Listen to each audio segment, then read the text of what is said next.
Hi മക്കളി, Sreebhama മിസ്സാണ്. വളരെ important ആയിട്ടുള്ള ഒരു കാര്യം പറയാൻ വേണ്ടിയിട്ടാണ് മിസ് വന്നത്. നിങ്ങൾ എല്ലാവരും വെയിറ്റ് ചെയ്താൽ നമ്മുടെ ആനുവൽ എക്സാമിൻ്റെ ടൈം ടേബിൾ വന്നിട്ടുണ്ട്. സോ മിസ് ജസ്റ്റ് ഒന്ന് പറഞ്ഞുതരാം ഡേറ്റുകളും കാര്യങ്ങളും. നിങ്ങൾ അതൊന്ന് ജസ്റ്റ് നോട്ട് ചെയ്ത് വെക്കുക.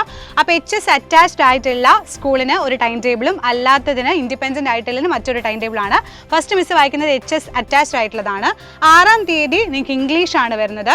ആൻഡ് 10th മലയാളമാണ്, ഫസ്റ്റ് ലാംഗ്വേജ് ആണ്. 12th മലയാളം സെക്കൻഡ് ആണ് വരുന്നത്. And 17th social science. അത് കഴിഞ്ഞ് 19th basic science. Then 24 Hindi, 26 maths. ഇങ്ങനെയാണ് നിങ്ങളുടെ ഫസ്റ്റ് ടൈം ടേബിൾ വരുന്നത്. പിന്നെ അടുത്ത ടൈം ടേബിൾ എന്ന് പറയുന്നത് ഇൻഡിപെൻഡൻ്റ് ആയിട്ടുള്ള സ്കൂളിൻ്റെ ആണ്. അതിൻ്റെ മിസ് ജസ്റ്റ് ഒന്ന് വായിച്ചു തരാം. നിങ്ങൾക്ക് വരുന്നത് എക്സാം ഡേറ്റ് സ്റ്റാർട്ട് ചെയ്യുന്നത് 18-ാം തീയതിയാണ്. 18-ാം തീയതി മലയാളം ഫസ്റ്റ് വരുന്നുണ്ട്. അതിനുശേഷം 19 ഇംഗ്ലീഷ് ഉണ്ട്, 23 Malayalam second, 24 social science. And അത് കഴിഞ്ഞ് 25 ബേസിക് സയൻസ്, 26 കലാപ്രവൃത്തിയാണ്. And 27 maths. ഇങ്ങനെയാണ് നിങ്ങളുടെ ടൈം ടേബിൾ വരുന്നത്. സോ നോട്ട് ചെയ്ത് വെക്കുക, അടിപൊളിയായിട്ട് പഠിക്കുക, ഉഷാറായിട്ട് പഠിക്കുക. All the best.